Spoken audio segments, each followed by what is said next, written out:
Hey everybody, it's Ketwalski here, checking in with a recorded conversation that I'm having with none other than the author, Matthew Kadish. He is one of the authors on the popular Earthman Jack series, which you can go check out also over on Amazon. But the reason why myself and him are talking today is in regards to some articles that he wrote for Star Trek and the issues that the current franchise is facing. So with that being said, let me go ahead and turn it over to Matthew to go ahead and tell you guys a little bit about himself. Hi, everyone. For those of you who aren't familiar with me, my name is Matthew Kadish. I'm a full-time science fiction novelist. I write currently the Earthman Jack space saga, and I've got a few other books on the slate to come out this year and next year that kind of expand on that. And I was also a former screenwriter and director in Hollywood. I worked very briefly at Paramount Studios for about a year, around the time Enterprise was premiering. So I was there kind of leading up to their first season premiere out there, and made a lot of friends there. Lived in Hollywood for about a decade, and then I moved out to Las Vegas to pursue my writing career. And now I show everyone how fancy and smart I am by posting articles on medium.com, which is where my latest opus, which is a 4-part expose on the corporate mismanagement of the Star Trek franchise, has been published. And that's what we're here to talk about today. Right. Yeah, definitely.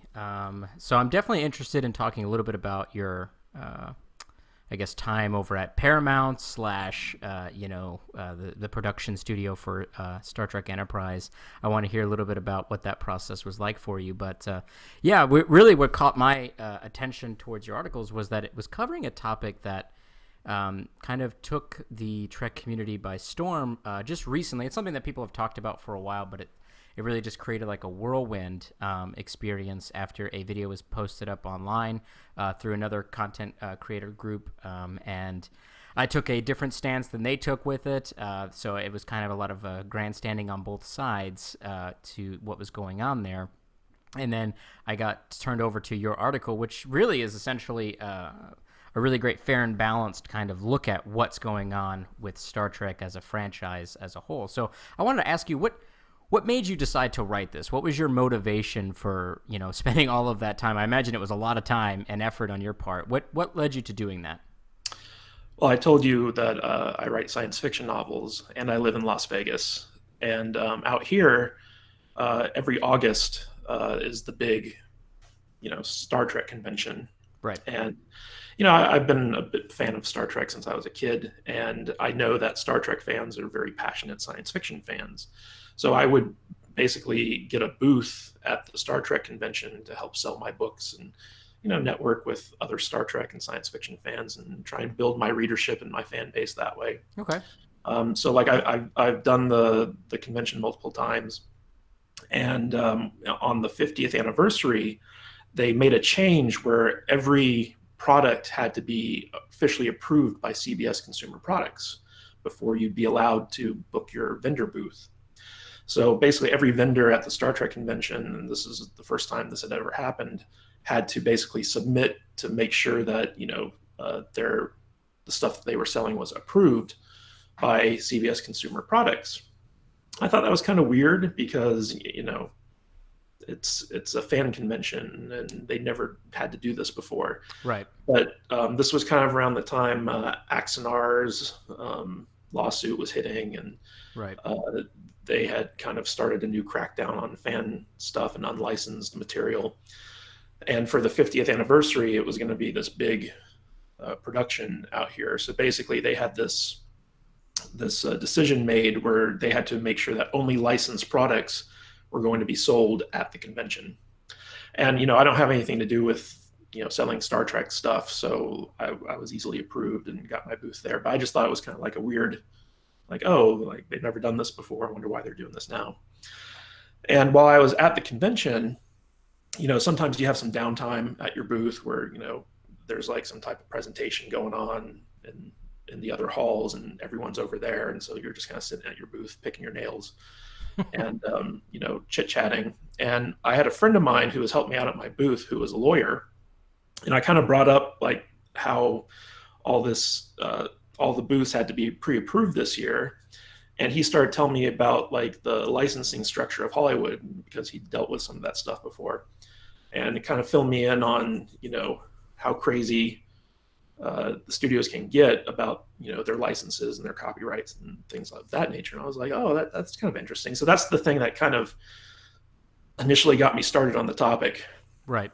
And so I was like, like I'm the type of person who, when I get curious about something, I like to kind of dig into it and understand it. And my time in Hollywood had kind of exposed me to how studios do things and how the business works. So I kind of had a vague idea of Hollywood licensing, like just how they, kind of pimp out their content and make money off of it. Mm-hmm.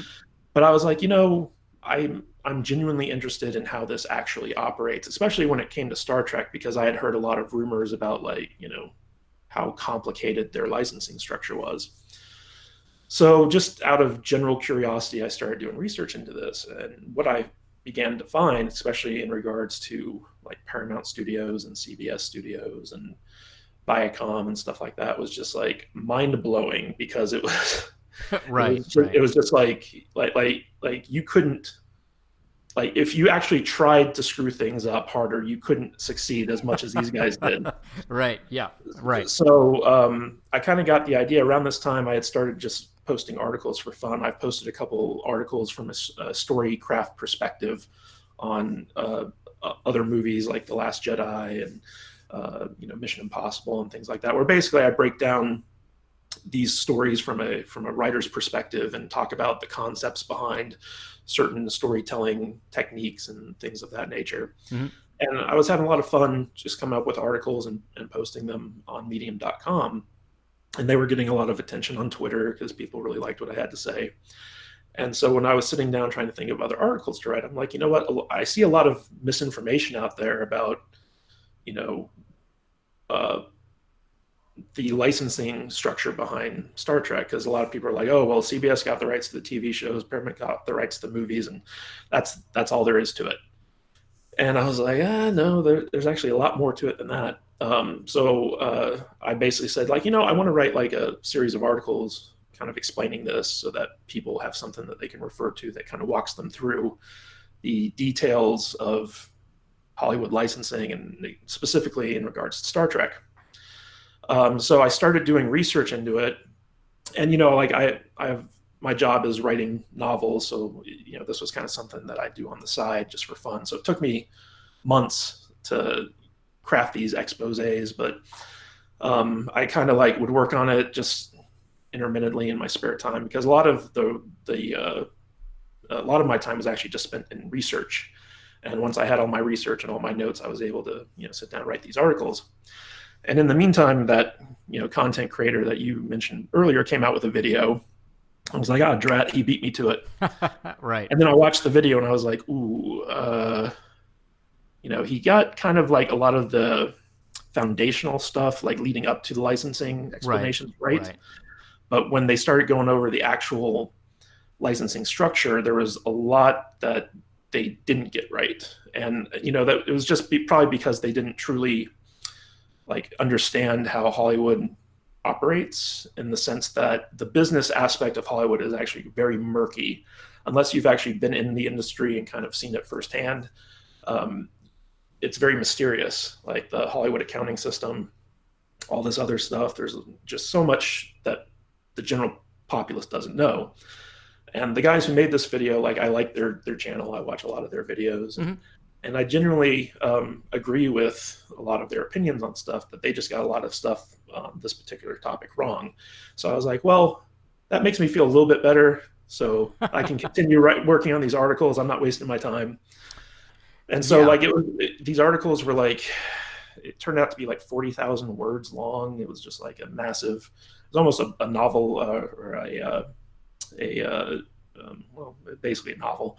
Right. And I had to chunk it up into different sections, and that's how I published it. So it turned out to be 4 articles, very long articles, but I think I got all the points that I wanted to communicate to people in there. No, I think that you did. I definitely do. I like I said earlier, when I was reading it, it definitely came off as 99% of it was information that you had spent time researching and really going through all of this different processes and trying to figure different things out. And there were a few times, I think, like towards the end of each article, you kind of gave like, your kind of emotional like thoughts on it, because obviously you are a fan of Trek and you're going to have an attachment to it. None of us can separate ourselves fully from that concept. But I want to talk to you a little bit about the research process, because I was going through your articles, and one of the big things that I had, one of the big issues I had with the video that had been put out and a lot of the stuff that was being said was things that people couldn't necessarily back up with cold hard like information, like this is what it is, like here it is.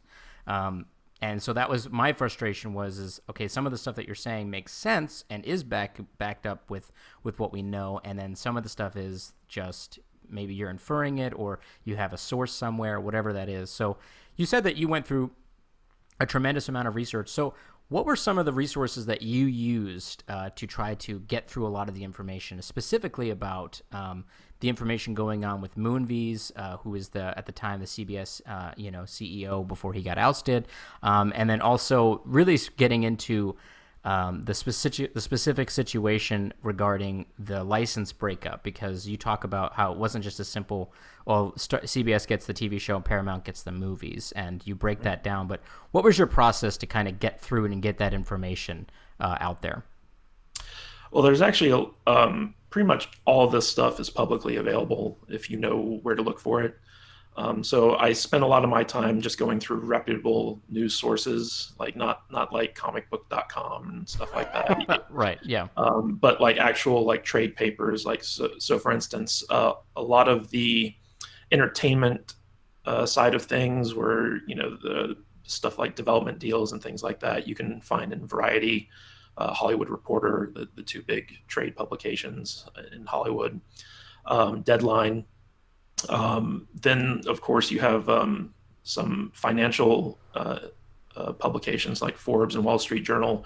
They actually had a lot of really good information on the kind of corporate side of things in terms of Viacom's breakup, its split, how that was how the company was split up, how the rights were divided, and the ultimate power struggle that happened between Sherry Redstone and the CEO of Viacom. So like a lot of this stuff is just publicly out there. There were some LA Times articles. There was some stuff on StarTrek.com. In terms of the licensing, there are a couple websites out there that are strictly devoted to licensing, and I was able to go on those and kind of understand the process a bit better. And I had my lawyer friend that I could consult about certain things. And plus, like, just kind of my background and knowing some of this stuff from having lived and worked in Hollywood. And having spent a year working at Paramount Studios, Mm-hmm. I still knew people who, worked there. And so like I reached out to them and I'd say like, hey, like I'm going to be writing about this. Is this accurate? And they'd be like, yeah, or no, or like whatever. I went on the websites for both Paramount Pictures and CBS Consumer Products and kind of dove through the literature on there. And then I, just living in Hollywood for over a decade, you meet people who are, connected in the business and become friends with them. And like, they have like secondhand sources that they talk to. And, so I was able to reach out to some friends of mine, some of them went to USC with like people who are in the industry who worked with like Alex Kurtzman and, stuff like that. And I personally, I didn't approach him for this article at all, but, J.J. Abrams' father, Gerald Abrams, was one of my kind of godfathers in the industry when I first moved out there. Oh, wow. Because he was an alumni of my college. So I met him at a screenwriting class at my college, and I kind of kept in touch when I moved out there back in 2001. And he kind of shepherded me through my first couple years out there. But like I never got to meet JJ or anything like that. But just, from my experience out there, I was able to kind of reach out to people I knew and kind of say like, hey, have you heard anything about, Discovery or Moonviz or, like whatever. So, I can't sit here and tell you that my articles are 100% like rock solid, accurate. Mm-hmm. But I'd say that like I'm proud enough, I'm confident enough in them that I'd be willing to stand by them should they come under question. Like, it's got to be at least 80%, accurate. But I can't really say like, yeah, like this is the definitive thing, because I did have to rely on a little bit of hearsay and reading between the lines to come to some of my conclusions. But for the most part, a lot of the stuff that I documented is publicly available and out there, so anyone can find it if they're willing to dig through, all the information.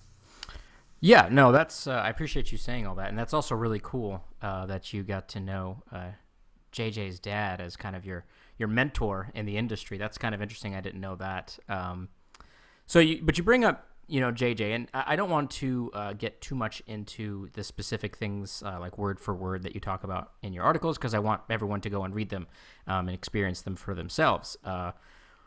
But a big bulk of, I think, articles 2 and 3 really deal with the licensing issues between not only CBS and Paramount, but then also the introduction of the Kelvin timeline with J.J. Abrams and Bad Robot. And what I kind of, again, like, it's one of those things where, like you said, you kind of have to go on faith a little bit with the insider sources that you do have and the knowledge that you do have and the information that you do have, of saying that Paramount, while they may have the license and the rights, I should say, not the license, but the right to create and develop Star Trek films, they don't have the authority to utilize the Star Trek brand, and they have to create to get that permission from CBS, since they are the IP owners. And that's hard to really like super pinpoint, and for me, like, I couldn't pinpoint that exact concept. But when you look at like how things are laid out in terms of licensing, and then you look at the split between Viacom and CBS, it makes sense that that's how it works, and it makes a lot of sense with how it affected the production of the Kelvin universe films. And I want people to kind of understand that I agree a lot with what you said in regards to what was being said in regards to the Kelvin stuff. Now I want to pull that into the conversation about Discovery and the issues that I am having trouble, like, in my mind. Like, I think about these things a lot, obviously. And why would CBS potentially go through Paramount or Bad Robot, or in this case Secret Hideout, which is Kurtzman's thing? Why would they limit those folks while they're doing the Discovery production? Why wouldn't they give them full access to the entire IP, as opposed to doing the 25% rule or whatever it is? Why, in your opinion, do you think that they went that way? Because I have trouble thinking about that. Like, why would they hurt themselves? That's what it seems like, right? They don't look at it as hurting themselves. They look at it as protecting the overall licenses that they currently have. So a common misconception out there is that Discovery is under the New Trek license, which is the license that was created for the J.J. Abrams Bad Robots films. But it's actually not. It's an entirely separate license. To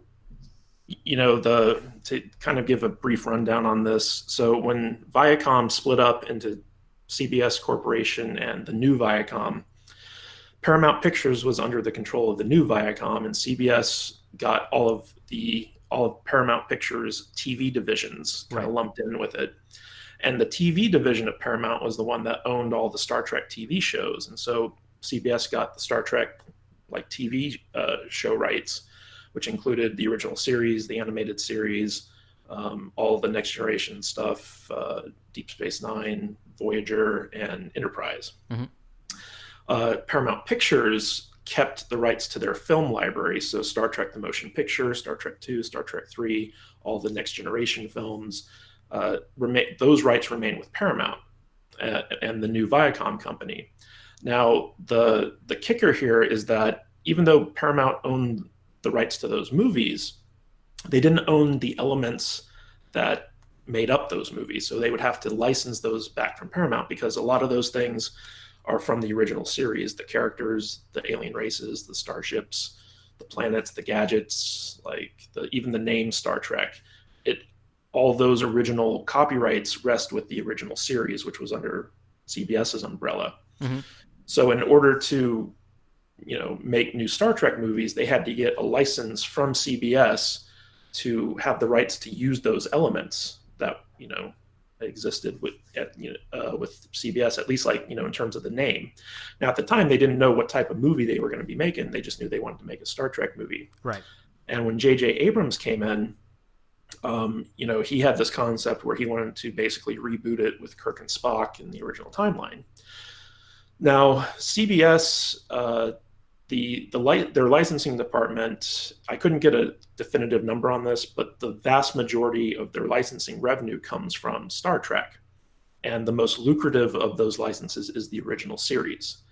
So one of the issues that came up when J.J. Abrams wanted to reboot Star Trek was that Paramount, or I should say CBS, didn't want to infringe on their current licensing deals with the original series. So they basically told JJ, it's like, look, we love that you want to reboot Star Trek using the original characters and stuff like that, because that's going to increase the value of the original series license. So they were like, the only thing with that we don't want to have happen is we don't want brand confusion. Like, we don't want people to confuse your Kirk and Spock with the original Kirk and Spock, and your Enterprise with the original Enterprise. Because what would happen is that all the people who are currently licensing the original series stuff would either, unfairly benefit from people confusing their stuff with the new stuff and, buying that without them having to pay for the new license. Right. Or, it would people would get confused in the marketplace over like the new Enterprise or the new characters and the original ones. And that's going to, affect the profitability of one of those licenses. So they were like, we need you to make your stuff different enough so that people at a glance can't confuse your Star Trek with the original Star Trek. And so JJ was like, no problem, and a lot of the changes that were made for the new Trek license, like the Star Trek 2009 film Into Darkness, things like that, those were typically necessitated from a creative point of view. Like, nobody from CBS was telling JJ Abrams, okay, you have to make this change, you have to make this change, you have to make this change. It was all kind of like their idea to make these changes, even though like the dictate was you have to make changes. You can't make them look exactly like the original series was. Right. Because it's like a new movie universe and stuff like that, like they were kind of freed up to make those changes without any real blowback from, the fan base, because they understood it's a movie, it's a new timeline, they're doing their own thing. well, some people. Some people, yeah. like aside from the purists. Yeah, right. But when it comes to Discovery, so Discovery brought up an interesting issue where, it's set in the same time period as both the J.J. Abrams movies and the original series. Right. So now you have three properties which kind of span the same time period. And you can't have this new show be too similar to either the movies or the original series, because that'll create brand confusion. So the lawyers kind of came up with this arbitrary 25% metric that, they had to change it, because I think for the new Trek thing, it was like 15% or like whatever. But that it was just kind of like the metric that some lawyer pulled out of the air and put on some type of legal document to necessitate the idea that you had to make it distinct enough to avoid brand confusion with the current licenses. And when Brian Fuller was developing Discovery, he actually had this vision for a kind of transitionary look to the film. So it'd be something between the look and feel of Enterprise and the look and feel of the original series. So it was kind of like, to quote him, there was going to be a little bit of this, a little bit of that. It was going to be its own thing. Right. But eventually, over the course of the series, it was going to kind of move more towards that 60s aesthetic that the original series had. But the whole point of a lot of the changes, like the changes to the Klingons, the changes to the uniforms, the technology, the alien races, stuff like that, even the character of Spock, Spock had to look different. The whole point of changing these things was to make sure that at a glance, oh, this is Discovery, and that's different from New Trek, and that's different from the original series. So, each license is meant to be its own distinct thing so that CBS can sell that. And when you're in the marketplace, consumers aren't going to get confused between them. And so I want to that's say, kind of though, the genesis of that. I want to say, because to me, like to me, as a consumer of Star Trek merchandise, I buy Star Trek merchandise. It it makes it more confusing, And to me, like if I go into a store and I see a toy from the original series, I say a toy as an example, but a toy from the original series, from the Kelvin movies, from Discovery, it almost is like if I was kind of a new person into Star Trek, it is almost like, well, which one of these is Star Trek? I'm confused because they all say Star Trek, but they all three of them look different. So it's difficult for me to wrap my head around why they thought this was a good idea, because to me it makes it worse. I mean, maybe that's just me, but to me it just feels like I get the intention of to not create brand confusion, and it makes a lot of sense for the JJ films, especially considering that Paramount had that over here and CBS wanted to maintain their integrity of the shows, especially since that film franchise hadn't even been proven yet as possibly lucrative money-wise. But now this is CBS's baby, and now they're creating even more confusion, I think, in the market by saying, oh, we have now several different brands of the same time period that were all kind of looks a little bit different. And I feel like it would make it better if they said, no, it all looks the same, so that way everything is sold together so you can get... No, they can't do that for the simple reason that it would affect the licensing profits and the growth of their licensing portfolio. See, like let's say you have a license for the original series, and if Discovery came out and it looked exactly like the original series, you wouldn't have to pay for a new Discovery license. You could just say like, oh, well, I'm just making generic looking toys with my original series license, and people mistake them for Discovery when they buy them, So the whole point of making these things distinct, it's not just to avoid brand confusion, it's so that they have something new to sell. Because like I said, the Star Trek brand makes up the vast majority of CBS's licensing revenue. I think it's up to 80% of their licensing portfolio. Right. Which makes sense. Yeah. Yeah. So it's not just a question of, avoiding brand confusion. It's a question of increasing profits, because licensing is basically free money. CBS doesn't make anything Star Trek related. All they do is they license out the rights to do that to companies that do make that stuff. So every toy that you see from Star Trek, it didn't cost CBS anything to make that, and yet they get a royalty off of every sale that's made. And they have like minimum sales figures that the licensee has to hit, and all types of stuff. So basically, everything that you see other than the movies and TV shows is licensed content, and they need to make each license distinct enough so that they can sell it. Otherwise, they're losing out on money. So that's kind of why licensing considerations tends to drive a lot of the decisions on the movie and television front. Okay, so I mean so what you're saying makes sense. So if I'm if I'm Eagle Moss, right, and I have a license to create the original license IP of Star Trek, I've already paid for that. I have an agreement with CBS Consumer Products to make the tiny ship models for everything else. Now Discovery comes out, and now I have to potentially, I'm just using Eagle Moss as an example, I don't know their actual structure, but potentially I would have to then purchase a new license to produce Star Trek Discovery stuff because it looks different. Exactly. So, I mean, that sucks. It gets very complicated because even J.J. Abrams, even though his thing was under the quote unquote new Trek license, NUTREK, each movie that Bad Robot produced has its own separate license. So like you can't just get a new Trek license. You have to get the license for Star Trek 2009 and Star Trek Into Darkness and Star Trek Beyond all separately. Now, CBS does package these things together. So like if you go to CBS and it's like, I want the rights to make all the Next Generation shows, right? They'll give you like a bundle where you get the rights to, Next Generation, Voyager, Deep Space Nine, and Enterprise.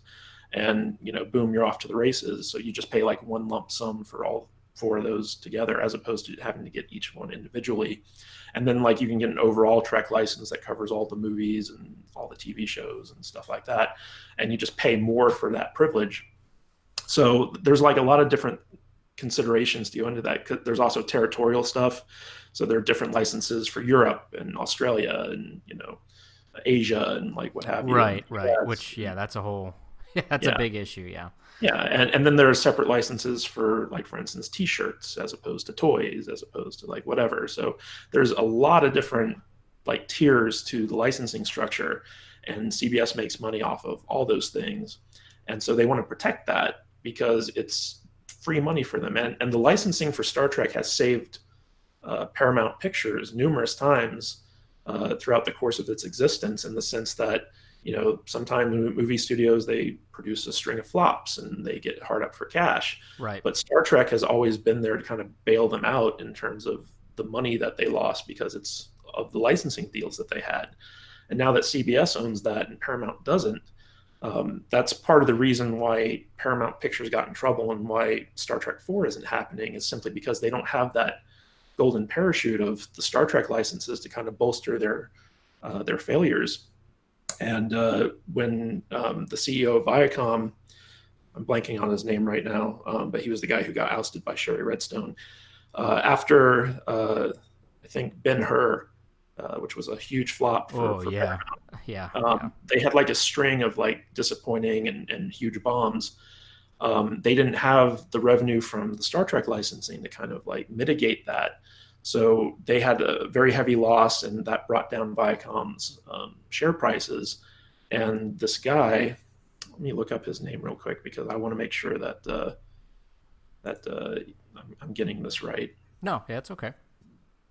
His name is Philip Dahlman. So Philip Dahlman, basically, when he was looking at this string of losses by Paramount Pictures, he was like, you know what, I'm going to sell a minority stake in Paramount to kind of offset these losses that we got. And that put up alarm bells all throughout Paramount Studios because, basically it's like, oh, well, we're being sold off, essentially. So when it came time to renegotiate with Chris Pine and Chris Hemsworth and stuff like that for Star Trek 4, Paramount Pictures was kind of under a money crunch because of all the drama that was going on with the new Viacom and Dahlman's internal feud with Sherry Redstone and all this other stuff. Mm-hmm. And Paramount kind of knew they were on the chopping block and caught up in the middle of this power struggle. So basically, they didn't have the leeway to pay Hemsworth and Pine what they were asking for, because normally, like, a movie studio would want to keep these big stars involved in the film, right? But because of a direct result of the Viacom power struggle and this Viacom split and CBS holding all these licensing rights and stuff like that, they didn't have the leeway with which to negotiate, and so eventually they just had to walk away and say, we can't afford you guys, and that killed Star Trek 4. So like that was like a direct result of all these issues that I talk about in the article. Yeah, so my mind is thinking, right? And so I'm glad I'm able to do that. That's right. So I'm glad I'm able to talk to you about this because I feel like I'm not the only person that maybe not understands how all of this stuff works. So I feel like the questions I may ask you may seem kind of, silly to you, but I feel like other people may be asking themselves the same question. So the thing that pops into my head, right, is Disney and Star Wars. Mm-hmm. So Disney purchased Star Wars from Lucasfilm. They own Star Wars. They've got it. But I don't feel like the same issues with licensing has occurred with Star Wars in the way that it has for Star Trek. And now, is that because there's a difference in approach from Disney versus CBS's approach with Star Trek? Or are they just not concerned with having all of these third-party folks pay for another license to continue producing Star Wars stuff? Are they just more focused on, well, we'll do it a different way? Because it doesn't feel like the same issue is occurring. Like, I still feel like I could go to Target right now and still find toys that looked and feel the same as they did back in the day. Like I can still go buy the Black Series of C-3PO, and C-3PO doesn't look any different. He looks the same as he did 20, 30 years ago. So is that like a different thing, or am I thinking about it wrong, or does that make sense? Well, the biggest difference in how Disney handles Star Wars and how Star Trek is handled is that everything that Disney owns is under one umbrella. So all the Marvel characters are under Disney's umbrella. All the Star Wars stuff is under Disney's umbrella. All the Mickey Mouse stuff, Right. you know, there's one owner.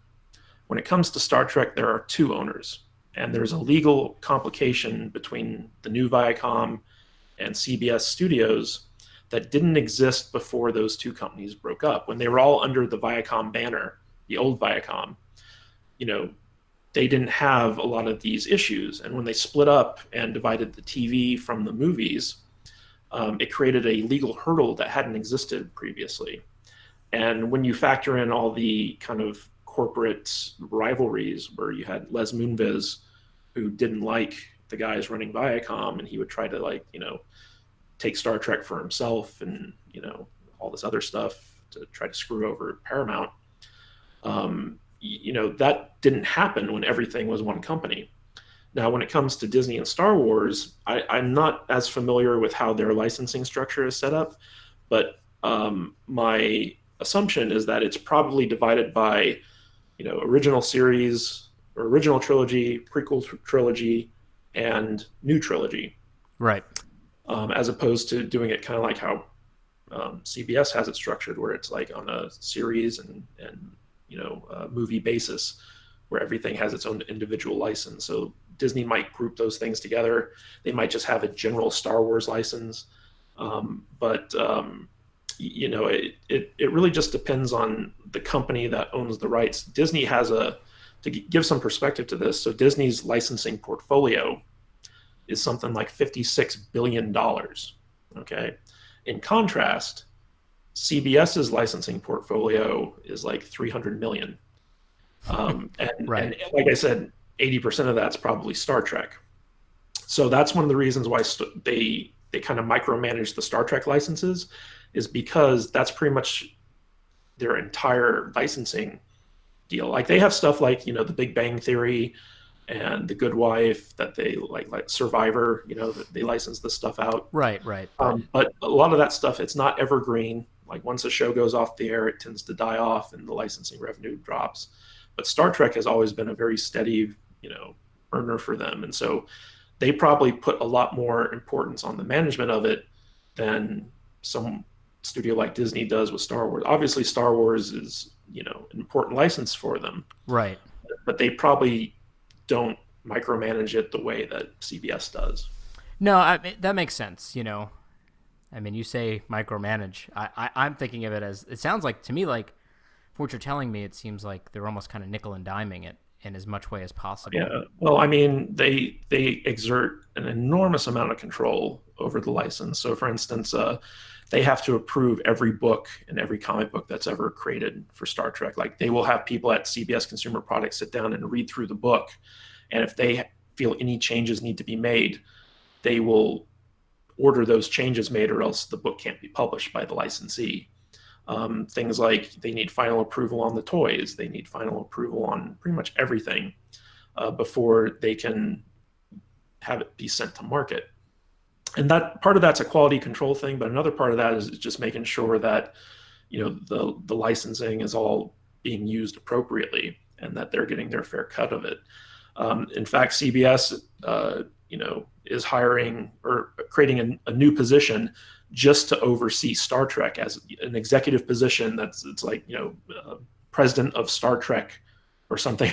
Oh, I haven't heard of that. Okay. Yeah. This is a brand new. It was announced when Kurtzman's new development deal was announced that they're going to have a development executive whose only job is to oversee Star Trek, and they already have with Jonathan Van Citters a executive whose job it is to oversee all Star Trek licensing. Like his title, because Jonathan Van Citters used to be like the vice president of CBS Consumer Products.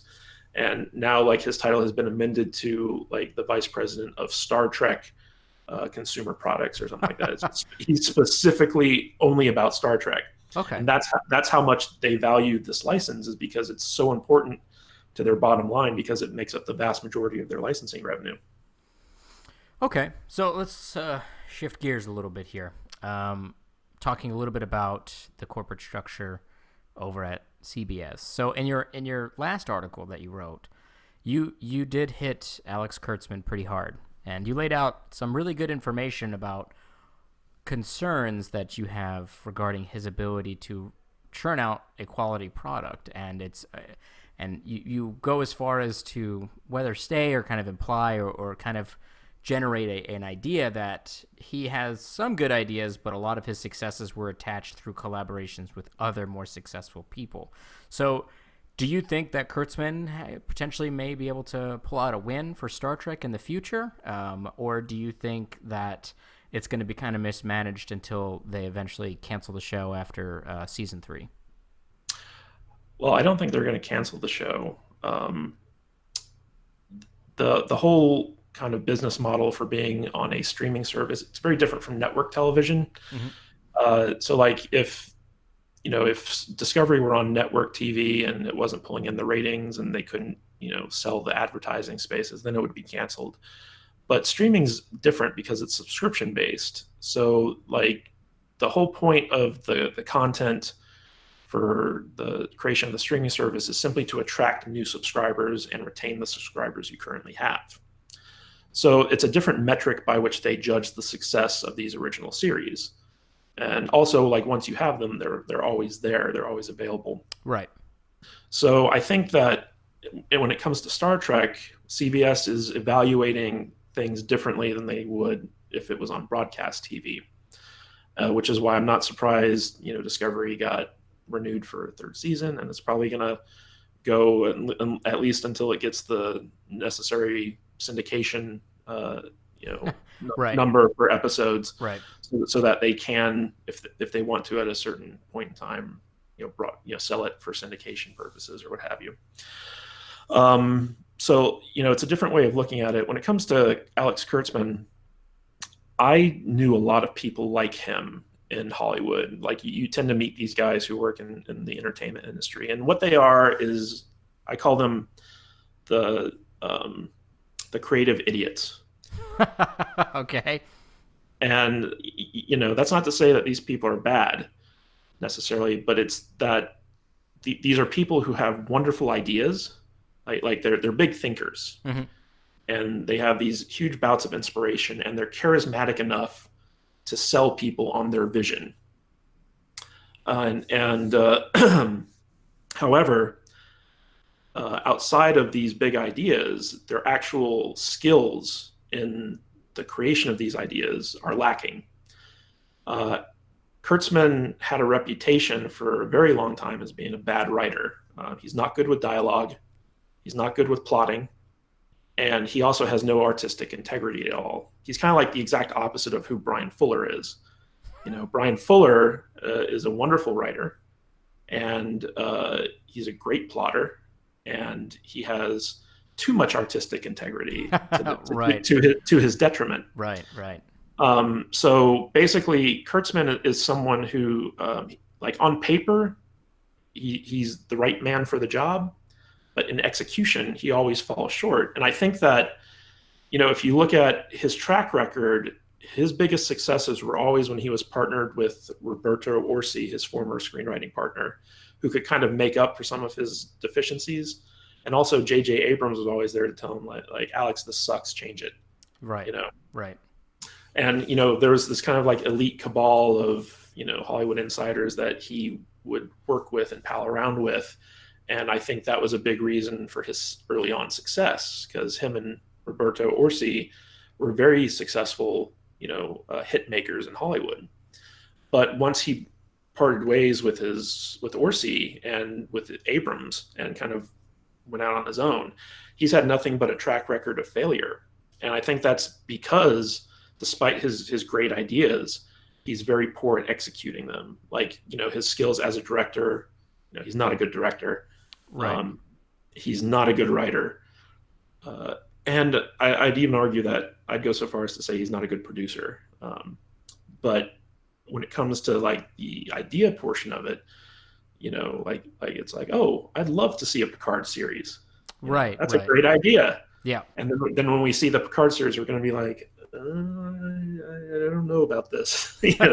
Right.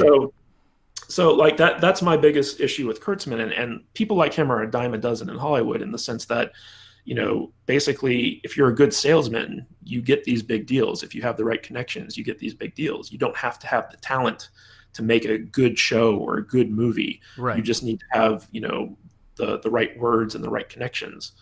And that's basically how Kurtzman built his career, in my opinion. I don't know the guy personally. A lot of the stuff that I wrote about in my articles was kind of stuff that I read from the trades and read between the lines on. Uh, because we don't know why he broke up with, his writing partner for real. There's some reports that it was just, oh, they wanted to focus on different things, but I think they probably had a falling out of some type. Yeah, I definitely would agree with you there. Yeah. Yeah. And, he was very ambitious in wanting to be like a big super producer like J.J. Abrams has become, where he wanted to, he wanted to be in charge of the Spider-Man cinematic universe, and he wanted to be in charge of the dark universe at Universal. And it was actually his idea, along with Roberto Orci, to create the dark universe. They pitched it to Universal because they wanted a piece of the big cinematic universe pie that people at Marvel were getting. JJ was getting with Star Wars and stuff. So that was their whole impetus, was they wanted that that franchise money. And so they came up with these ideas that they pitched, and they got the executives really excited about. And then when it came time to execute it, it was like, right. And basically, after his failure with Spider-Man and after his failure with the Dark Universe, the only thing that he really had left available to him was Star Trek, because he kind of ignored Discovery during its first season because he was busy with The Mummy and stuff like that. Right. So after, it was kind of funny because Universal had this development deal with Kurtzman, and after The Mummy flopped big time, Universal was like, yeah, we're not going to renew this deal because you suck. Right. And so, basically, all of his, his deal at Sony had dried up, his deal at Universal had dried up.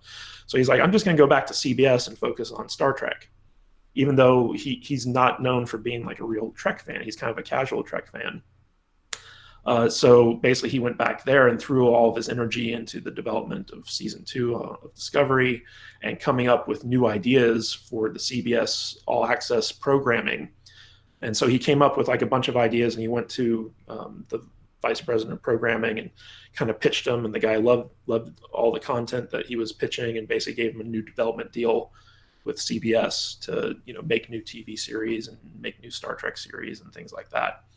So again, he's good at selling his ideas, but actually as a writer and as a director and as a producer, he leaves a lot to be desired. So I'm a little bit hopeful that he might bring in more creative people who can make these other shows good. But his track record is such where my guess is they're just going to continue to piss off fans and ignore pre-established canon and do their own thing. So that's my personal take on it. So yeah, I agree with everything that you're saying about Kurtzman. His track record isn't great. I will remain on the optimistic side, because you're right. I have met people like this too, and it's not just the film industry. It's a lot of different industries where you get these people that are very charismatic, very capable of jazzing up people to do something, but then their actual skill set isn't so really good. But if he has the ability to slot the right people into the roles of either showrunner, producers, writers, whatever it is, and directors, chairs, I think that the show can uptick. I think the Discovery quality has gone up from season 1. It has gone up quite a bit. Still not really pulling in everybody, but I think it's fair to notice that the show is attempting to do things a bit more in line with what things have been done before. Also, just to interject really quickly, keep in mind that Kurtzman is kind of known for being a studio shill. He has no artistic integrity. Yeah. So the studio loves working with this guy because they'll basically come to him and say Alex, we want the Klingons to have tails. And he'd be like, perfect, let's do it. He's not going to sit there and fight them on their notes. He's going to bend over backwards to give the studio what they want. So that's something that's a little bit concerning, because depending on who ultimately controls CBS, and who's kind of giving the orders, back when Moonves was in charge, Moonves necessitated a lot of the changes to the look and feel of Discovery Like he didn't say exactly what they should change, but he just said like, I want the aliens to look like aliens. I want the sets to look more modern, and stuff like that. And the production would be like, okay. And Brian Fuller wasn't there to fight him on that, because that was basically most of Fuller's job while he was developing the show. Was like he was just fighting against these kind of studio mandates that didn't make any sense. But from a licensing business perspective, they do make sense. So, right. Which, I mean, yeah, for sure. The Kurtzman thing, him being a shill, I don't even like that term shill, but him being a kind of a corporate hack, he basically just doing, and especially considering, like you just said, he's lost all of these other deals. He's going to bend over backwards even more for whatever CBS wants, basically to stay in business, to keep making money, for himself and for his production company. And I think that CBS I think they understand that there was a lot of negativity towards season 1 of Discovery, and I think that they may are responding a little bit to the culture of pushing back against what they were seeing in Discovery. So whether that's coming from Kurtzman or from CBS, I don't really know, but somebody somewhere is doing something different. It's not from CBS, because CBS doesn't care about the quality of the shows. All they care about is having enough content to keep pulling in new subscribers and retaining the subscribers that they have. All the creative stuff, all the fan backlash, responses to changing course or shifting gears or what have you, that's all done on the creative end with Secret Hideout and the writers and the producers and stuff like that. So they may be the ones who are adjusting the quality of the show or what have you, but on the CBS side, I can tell you 100% they don't give a shit. They don't care. They're like, we want the shows, we want them cheap, and right. We want them regularly. And Kurtzman's like, okay, hold my beer. So so that does raise a kind of a question though in my mind is, Kurtzman, who is notorious for doing what the studios want, but clearly then some either himself or his people that he surrounded himself with down at the Secret Hideout, somebody somewhere is saying like, we really need to do a quick course correction. Whether that's Kurtzman himself, I don't know, or if it's part of his production team as a whole is trying to do a bit of a course correction. But bottom line is that they're shifting it a little bit to try to make things a little bit more palatable and more entertaining. Well, one of the things you got to understand is, I think up to now, a lot of the season 2 Discovery stuff that we've seen came from the previous showrunners, Harberts and whatever her name was, Erin, I think. Yeah. But those were the showrunners on season 1, and they were kind of appointed by Brian Fuller before he exited the program, because he worked with them on Pushing Daisies, and they were kind of hired to be co-showrunners on Discovery. And then Kurtzman brought in Akiva Goldsman for season 1, and these guys clashed. Goldsman clashed with these other 2 showrunners. Right. So after season 1, Goldman left because he didn't want to deal with these guys, and so they were primarily the showrunners for the first half of season 2 of Discovery, and then they got fired. And Kurtzman kind of stepped into the showrunner role. So we're not going to actually see Kurtzman's full influence until the next half of the season. So anything that you think got better with Discovery up to this point was because of the showrunners who are no longer there. So take that for what you will. Yeah, I mean, so I've heard different things about that, right? So I've heard that those 2 showrunners that were brought in were terrible, even though that they have worked on other larger productions before. I've also heard that they were the saving grace in trying to keep Star Trek alive to some degree. But it's hard. It's hard to kind of. Well, they were definitely the people who kind of championed Fuller's original vision for the show, right. And the terribleness with which they're accredited just has to do with how they treated the people that worked for them. So they were not nice people. They were very verbally abusive. They were very confrontational. They created a very hostile work environment that caused the writing staff of Discovery to actually complain to human resources about. And that was a big reason for their dismissal. The other big reason was that they were really bad at managing the budget. Like, they blew most of season two's budget on the first two episodes or something like that of season two, and so like they had to kind of like readjust their plans for the rest of the season because of mismanaging the budget. So the terribleness, I think, had a lot to do with just them as people, not necessarily as artists. Mm-hmm. But again, a lot of this stuff is kind of tight-lipped around Discovery because they don't want bad press getting out there. So it's hard to say for sure. But from what I understand, that's pretty much it. And we're going to see Kurtzman. Discovery's going full Kurtzman in the second half of season two. Right. So we'll get to see what is really in store for the franchise, the direction that the show's actually going once the second half of the season hits. And we'll have to judge it based off that. Yeah, I mean, you kind of hit the nail on the head with what you said. That's what I was going to say too. Is because they're so tight-lipped about what's going on. I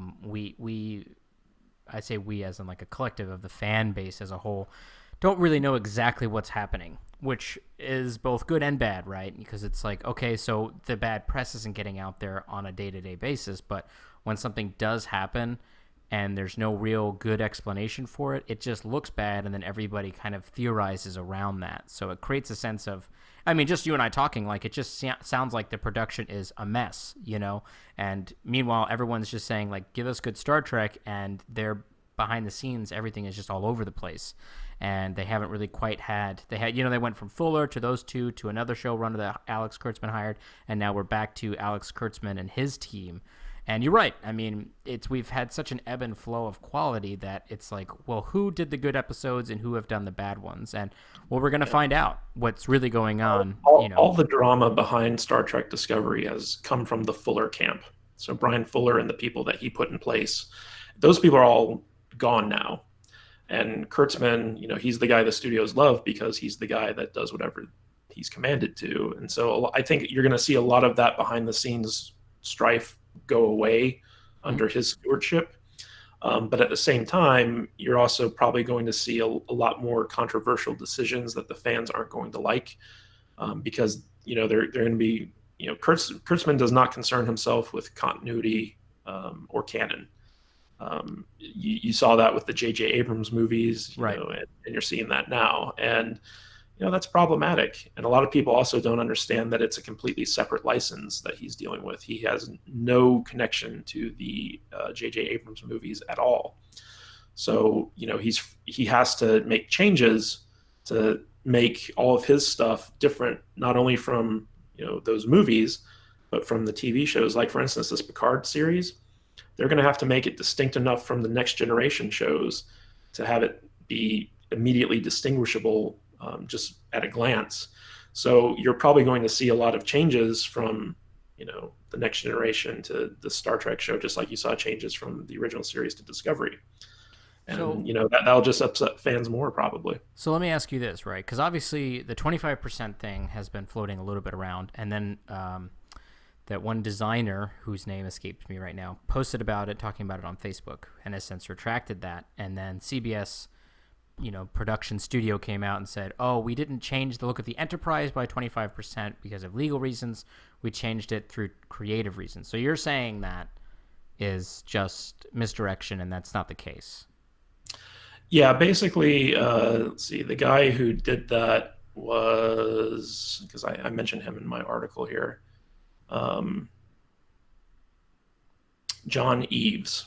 Mm-hmm. Yeah. And, he made it kind of an innocuous Facebook post, but it got picked up on by the fan base. And so he took it down because, he didn't want to get in trouble. He didn't want to get fired, yeah. And then CBS issued a press release saying that, this is a nothing burger story. We have the rights to the USS Enterprise ship, and we're not legally required to make changes. And, it was a creative decision. And to a certain extent, that's true, but it's also misleading because CBS is not legally required to make any changes across these different licenses. Right. But the lawyers have set a legal requirement to make changes of their own free will to avoid brand confusion. And the 25% is probably just like some random metric used for legal documentation where they're like, it's got to be changed by 25%. And, the designers are like, well, how do we measure that? And they're like, just make sure it looks different enough, Right. So, Right. so it's not like they don't have some type of ruler that they're measuring the 25% by. It's mostly just like a legal metric to tell people you have to change stuff. And the changes the exact changes aren't mandated by CBS. Like, they're not here and saying like, okay, this nacelle has to be at this angle and the color of the ship has to be like this or whatever. Right. They just go to the designers and they say, hey, it can't look like the original Enterprise. And the designers are like, okay, gotcha. And they'll go off and they'll do like a bunch of different concepts. And then the producers of the show will come in and be like, I like this one. And then they'll send it off to CBS Consumer Products for approval. Right. And if they approve it, if it's distinct enough, then they're off to the races. So like, they don't mandate the exact creative changes that have to be done to the shows, but they do mandate that things must be changed. And that's kind of like the legal tightrope that people don't quite understand. Okay, so let me ask you this question. So obviously, the video that was released that got a lot of attention from fans of Star Trek put forth the idea that because the license is different, that Star Trek Discovery itself is in a parallel universe that's separate from the original series, and that we're never going to be able to go back to what we saw before. Do you agree with that idea? Do you not agree with it, or do you have a separate kind of theory in your own head with how that's going to play out? The timelines are not part of the licenses. You got to understand that the licensing encompasses things like the name, the characters, Mm-hmm. the uniforms, like tricorders, phasers, the different alien species, the ships. It's all the elements that make up Star Trek. And you can't really add timelines into that. And that's mostly a creative decision that rests with the production company that's making the films. So to say that, the Kelvin timeline belongs to this license, that's not how licensing works. You can have like a new Trek license, like let's say you have let's just say that you have this Discovery's license, and you're in charge of Secret Hideout. You could set that 8,000 years in the future. Right. Like it doesn't matter what time period it's in, because you can't license the time period. You just license the different elements that appear under that license. So like, any new element that Discovery introduces to its show automatically gets lumped in with that license. And to say that a license separates timelines, you're basically trying to fit a creative decision into a legal document, and that's not how it works. Right. So that conclusion is just false. It is not an issue of licensing. That's an issue of the producers of the show being unclear about what they're doing. If Discovery had just from the get-go established that it was in a different timeline than the original series, I think a lot of the criticism for Discovery would have been swept under the rug, because fans would have been like, okay, it's not the stuff that we know and love. Right. It's Right. Right. But they haven't done that. No, which Yeah. I agree. So, but they haven't done that not due to the license. They haven't done that because they're idiots and they don't know what they're doing. Right. So that's, I think that's where the middle line is, and something else I wanted to talk to you a little bit about, which is, to me, my perspective and the reason why, where I stand, when I made my response video and how I went about it, which was, I think it was more gross incompetence as opposed to a legal problem. And I feel like the other perspective is, okay, we're looking at all these license issues, and, okay, so they did all these license problems, so that means this is now a different timeline, and it's a separate thing now. And in my mind, I'm like, well, no, they didn't have to do it this way. They're just stupid, right? Because they could have done it 8,000 years in the future, and it wouldn't have made a difference to anything because it was so far removed. Done it in an alternate universe, Like, I actually thought when I first watched the first season of Discovery, I actually thought that that's where they were going, and that was going to be the big reveal, and I thought that was going to be brilliant, where Discovery uses the spore network to jump into a different dimension, which they jumped into the mirror universe. Right. I was like, oh, so they're going to be lost. They're not going to be able to get back to their original timeline. They're going to be discovering all these new alternate universes for Trek, and that's going to be the series. And I was really excited about that. And of course, it took a couple episodes to realize, like, nope, that's not the direction they're going. Yeah. And I felt like they squandered a big opportunity, which would have basically silenced all these criticisms, and would have opened up Discovery to be its own kind of like fun, unique show. Because, I mean, you could imagine, like, what if there were like different versions of the mirror universe out there that they just keep jumping into, trying to get back home.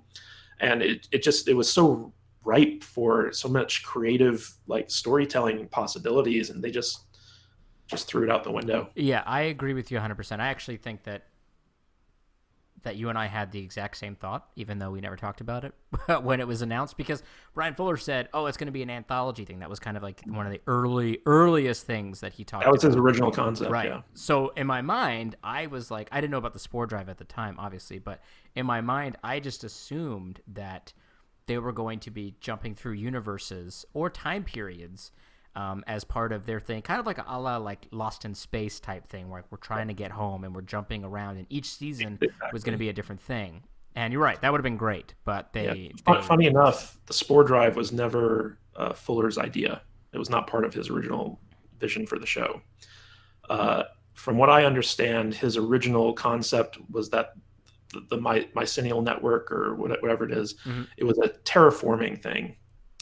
And the whole idea of using it to kind of jump through space was something that was developed, I think, by Akiva Goldsman after Fuller exited the thing, because that just seems like a Goldsman ridiculous idea. So, right, the whole Discovery thing, I think, was more about each season was going to be a different time period, right, and we'd see a new crew on a new version of the Discovery. Yep. And that way, like, he wasn't going to be constrained by timelines in his, the telling of a story.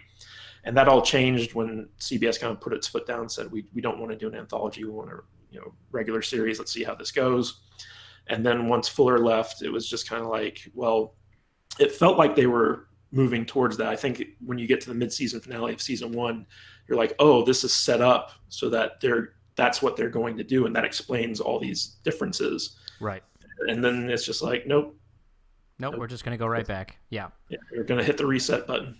Yeah, I would say, like, another idea. It's funny, again, you say that too. It's weird that we had the same thought, because another thing that I had talked about with other folks, and made YouTube videos about, which was, it would have been cool to see that, like, I thought they were going to do another thing where it was going to be the USS Discovery, like, that was the first season, and then the second season was, the USS Discovery -A, and then -B, and then -C. Like, it was going to follow the title, the name, the ship, or whatever it is, through time periods, kind of like what we did essentially with the Enterprise, going from TOS into TNG, where it was the Enterprise D, but we were going to see each iteration and how the crews were different, and maybe you're going to have some old crew members from the previous crew that were still working there that like, I thought that was going to be like what they were going to do with it, but they didn't do that either, which again is kind of a missed opportunity, because that would have been a unique take, I think. Yeah, I think there was a short Trek that they did where there was like some guy and he was on the Discovery and it was way in the future. Yeah, Calypso. Yeah. I think that was kind of done, like, cribbed from some of the original plans for the show, where, like, eventually they'd have a season that was 8,000 years in the future, or like whatever it was. Right. And Discovery is run by an AI, and there's, like, these guys, like, who find the ship, or like whatever. So I think, like, you get glimpses of what Fuller's original vision for the series was, but now it's just been completely Kurtzmanized. So, it's all him now. So let me ask you this then. So as we kind of round up the chat and moving forward with Star Trek Discovery and into the Picard series, I don't know what's going on really with the 31 show, but I do know obviously Picard series is in full swing with pre-production. What are your feelings? What do you hope to see with Discovery? Like, just as a fan of Star Trek, what are you hoping to see from the rest of Discovery, and also what are you hoping to see with the storyline of Picard? Well, my fundamental objection to pretty much all the shows that they have planned right now is that it just goes to Kurtzman's creative bankruptcy in the sense that he's going backwards in time. It's all set during the original series or the Next Generation or like whatever. It's all stuff that has been pre-established. So he's just cribbing off of what's already there, taking the elements he knows people like, and then doing his own spin on it. It's like, do what Roddenberry did with the Next Generation. Go forward. Right. Show us something that has no connection to what came before it and can carve out its own path.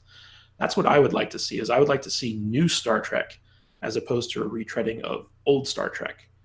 And, I'd like to see new ships. I'd like to see new adventures. I'd like to see stuff that, it isn't like at the end of the season, it's like, oh, look, Enterprise and Spock. That's exciting. Yeah, right, right. No, I want when Picard became a Borg and they ended it on the cliffhanger and you're like, what's going to happen? Because, that wasn't a retread. That was something completely fresh and new. And it made you want to see the next season of the Next Generation. And that's what I want. I want to be excited about Star Trek again. I don't want them to keep retreading the old stuff for nostalgia's sake and putting their own spin on it. I want to see them, create something original and new. And Star Trek fans would love that. I mean, they could make, even if it sucked, at least they'd be trying something new and fans would support that. Right. So I think that a lot of the stuff that Kurtzman has come up with, it's from the J.J. Abrams school of I'm going to take the better stuff that came before and just put a little twist on it, and that's going to be my thing. And that's the exact wrong way to go about doing it. But, from CBS's perspective, they don't really care because all they want is content. They know that Star Trek fans are so loyal that as long as they keep putting out new stuff, they're going to keep going into this subscription funnel that they have them in. And at that point, once they have them in the funnel, it's all about keeping them there. So they just need to have enough, new Star Trek content so that there's never a down period. Once Discovery's season ends, it goes into the Picard season. And once that season ends, it goes into the section 31 or 32 or whatever it's called.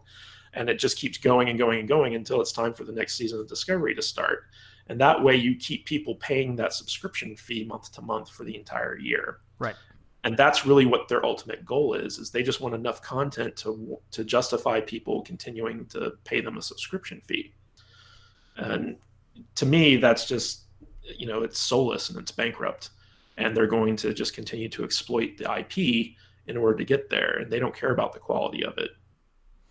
Yeah, I think that, it's interesting you have that perspective because I do know there was an article with, I think it was Harbert's right before leaving the show it may have even been with Kurtzman, I'm not sure. But there was an article about an interview where the statement was, we want to have some type of Trek being released year-round. Some kind of new Trek is going to be coming out year-round. That's part of the business model. Right. So it was framed in that discussion as we want to just give the Trek fans as much Trek as possible. We want to do this all the time, and we want to give you just keep exploring this universe and doing this and doing that. And maybe somebody on the production team is excited about that concept, yeah, we're going to do all this cool stuff. But you're right to say that the creative need is secondary, of course, to the financial need, which is we want people, because I'm sure they looked at the numbers, and when Star Trek Discovery Season 1 ended, those CBS subscription renewals went down. I'm sure it did. People don't care enough about other shows and CBS's, vault to subscribe to another streaming service. So, right, how do we keep people from leaving and canceling their subscription? Well, we just have it so that after this show ends, a month later, this show comes out. Oh, and then a month later, this one comes out. And they know that they can exploit Trek fans in such a way because Trek fans are ridiculously loyal. The only kind of bump in that road is that the Orville came out.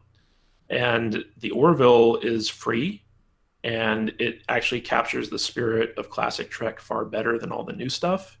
And I think that show has been slowly kind of siphoning off the support of the Star Trek fan base because Star Trek's not giving them what they want anymore. They're telling the fan base what they should want as opposed to actually listening to them. And I think that that's not only an issue on the licensing front, but that's also an issue on the creative front, because when you work in Hollywood, you're in this bubble, Right. and it's an echo chamber because you surround yourself with people who want to support you and your vision, and at the same time you want to kind of protect your ego by not listening to criticism. And there's no one at the helm of Star Trek right now that can sit down with Kurtzman and be like, look, dude, you're messing things up. You need to do this, and this to make sure that the fan base remains loyal to you and what you want to do. Yeah. So there's no one there to actually kind of police Kurtzman's ideas, and he's proven time after time that he does not care about criticisms or what the fan base thinks. Like, he tries to cater to the fan base. He tried to do that with Into Darkness, and he failed miserably. Yeah, that was and so I think like he's gotten to the point where he's just like, instead of bending over backwards to try to give these people what they want, I'm just going to do my own thing. And with the Orville in place, that's going to make it harder and harder to keep the fan base loyal, especially as CBS Consumer Products keeps cracking down on fan-made art and films and things like that, because that's really the stuff that kept Star Trek alive when it was off the air, was the fan art creation, the fan fiction, the fan films, stuff like that. And CBS has been very aggressive, just as aggressive as the old Viacom used to be, and going after protecting their IP. Oh, you don't have to tell me about that. I know all about just from my own perspective of making videos. I know they come after me pretty. And that wasn't an issue until Viacom took over Gulf Western, because Gulf Western kind of had a hands-off approach where they were like, hey, you want to publish a Star Trek fan fiction magazine? Go right ahead. You want to put on a convention? Go right ahead. It benefits us in the long run. Right, which it does. Right, yeah, it absolutely does. But that has never been Viacom or CBS's stance on it. They are very litigious, and they police YouTube, and they police everything. Kickstarter, everything. Yeah. So I wanted to say, like, in regards to listening to the fan base, it's a double-edged sword, right? Because you can't just go out there and say, hey, what do you guys want? And then everybody throws a bunch of ideas at you, and then you just do what everybody's telling you that they want, and then you produce that show, and then it looks terrible because it's filled with a bunch of crazy ideas that individuals thought were a good idea. But I think but you also have to take a beat on being a part of what the fans truly want. And I think the only way to actually have that inside knowledge is to be a part of the fandom, and you bring in all of these outside entities like Alex Kurtzman or J.J. Abrams, like, they're just going to go with, like, what's most popular. Like, what do they know? Well, people know the Enterprise, people know Kirk, they know Spock, so let's just make something based off of that. But if you, like you had said, like, if somebody had been there to kind of police that was a part of the fandom as a whole, like, actually a part of it, like, one of the clear things that almost every single Star Trek fan that I have ever talked to, and I talk to a lot of them now on YouTube, is they wanted a series set after Voyager. Put something after Voyager. And that's not listening to the masses of all these crazy large amount of ideas. That's a lot of people saying one specific idea, which is just put it after Voyager. And it would have been beneficial to the show. So I get what you're saying. Like, they can't do everything everybody wants, but you got to be cognizant of what the general populace of your fan base is saying. I mean, it's funny because Star Trek actually has a long history of not wanting to listen to fans. I can remember when I was working at Paramount, like, I kind of was sneaking around trying to get my foot in the door of the Enterprise writing room because I love Star Trek, and I thought it'd be great to write for Enterprise. Hell yeah. And I made the mistake of letting it be known that I was a Star Trek fan. And Brandon Braga had a strict policy of not hiring people who were fans of Star Trek. And that had been kind of in place since the early days of Voyager, I think. And basically, it was one of those things where, fans, aside from their passion for the IP, some of them have really bad or crazy ideas. Mm-hmm. And so they just made it a kind of point to be like, look, we don't want to be beholden to crazy Star Trek fans. We're going to do our own thing. And so, like, he just had this policy that if you were a fan of Star Trek in any way, shape, or form, you were not allowed to write for the show. so there's this history behind, people who aren't fans of Star Trek kind of guiding Star Trek. And the idea behind listening to fans, it's not so much you want their approval of what you want to make. It's mostly about you want to respect what it is they love about the IP. Right. So instead of making it like a wham bang explosion adventure series that Kurtzman seems dead set on pushing towards, go back to the intelligent, kind of low key science fiction exploration stories. Like, make them intelligent, make it family friendly, make it,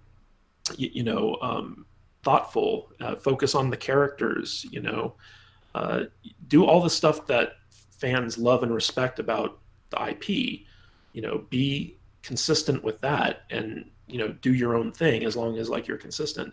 I think the biggest mistake that they've made so far is just the disrespect of the canon, because if there's one thing that Star Trek fans are passionate about, it's about, the details, and it's about what came before, and being, honoring that, because that stuff holds such a special place in fans' hearts. And ever since JJ rebooted the series and Kurtzman has kind of taken over the TV show, that respect for what came before has just gone out the window, because they don't want to be beholden to it. But at the same time, they keep doing nods toward it. It's like, hey, remember, Wrath of Khan? And it's just like, yeah, it was a better movie than the one I'm watching right now. Yeah, it makes me want to go watch Wrath of Khan. Right. Yeah, Right. exactly. So like that I think that's been the systematic mistake that Kurtzman and Abrams have been making, is like they keep wanting to do their own thing, but at the same time they keep pulling in elements from the stuff that they want to get away from, and it creates problems. So I want to say, like, because I feel like some folks in the comments, after they hear what you just said, may have a reaction of, well, you guys are just want what you want before, you just want your nostalgia cookie and you don't want anything new. And Star Trek is about moving things forward and being different. And I just want to throw something out there, which is to say that you can have the character-driven stories about science fiction that is essentially a study of humanity and how we deal with things on a human level in this day and age, while also still having your action and adventure story. Like, you can have both things if you have a good script and a good story and a good showrunner and good actors, and everything is put together intelligently. These things can exist at the same time. They're not mutually exclusive. And to sit here, for anybody out there that says, we just want our nostalgia cookie. Well, yeah, I want a little bit of my nostalgia cookie, but I wouldn't mind having a new cookie too. And there's no reason that you can't make both of them at the same time. There's no reason. And I think anyone who just writes off people who want something a little bit more familiar while also introducing new concepts as just being, an old fogey and not appreciating new things is dismissive. I think that's dismissive. I think it comes down to people just want good stories. Right. And, you're always going to have people who are so loyal to the brand that they will defend anything that comes out, no matter how bad it is. And they will be very passionate in that defense. But then you'll also have, the other segment, which is like, it's not so much that we want our nostalgia or we want what came before or that we want what we're familiar with. We just want something that's good. Yeah. And that definition of what's good varies from person to person. So it's hard to come to a consensus of it. But I think all of Star Trek fandom wants something that is at least respectful to the things that everyone enjoys about Star Trek. Like, one of the big things that turned me off about Discovery season 1 was like that, there was a scene where Tilly drops the F-bomb.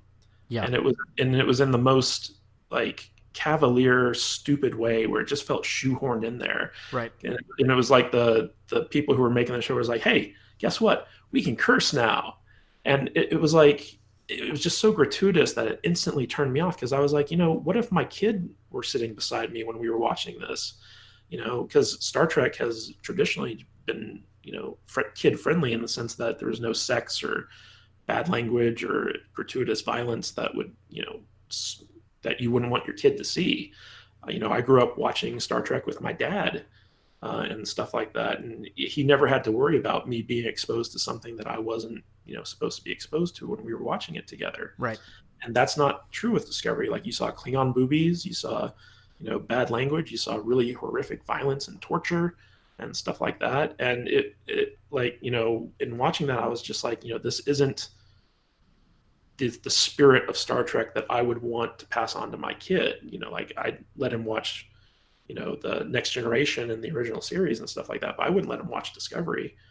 And I think because Star Trek is behind a paywall right now, and because they're kind of, moving away from being family friendly and stuff like that, you're going to have a whole generation of kids who didn't grow up with Star Trek and didn't love it and aren't going to support it in the future. Because, like, if you think about it, since 2005, there hasn't been a readily available version of Star Trek for the kids who were born in that year and onward. Right. Like, you have 14-year-olds now who probably maybe saw one of J.J. Abrams' movies in Star Trek, and that's about their entire exposure to it. Right. So, and putting this new stuff behind a paywall on a subscription service is going to further limit that. So, you're going to have an entire generation of people who grew up without Star Trek, and it's really sad. But I think it's important to kind of note that you can't defend your love of intellectual property just based off of brand loyalty. Like, it's great if you love it, and it's great if you're willing to accept substandard fare, but there's a great portion of people out there who can't do that, who want good stories, and you have to respect that they have these differing opinions. And maybe you don't agree with them, but at the same time, you shouldn't attack them for it. Like, I don't agree with a lot of people who think like The Last Jedi is a great movie, but I don't attack them for liking it. I can tell them, well, I disagree because of X, Y, and Z. Right. But I'm never going to say like, well, you're stupid and you have bad taste in movies, because, everyone has their own tastes. And I think when it comes to Star Trek and you have such a passionate fan base, like, they just want to defend what they love. You can't hold that against them. But at the same time, you have to remind them, be respectful to the people who don't love it, because, they have legitimate grievances as well. And I think that if you can have that respect level there, a consensus can be agreed upon, eventually. And that's healthy for everyone. And that's just my personal take on it.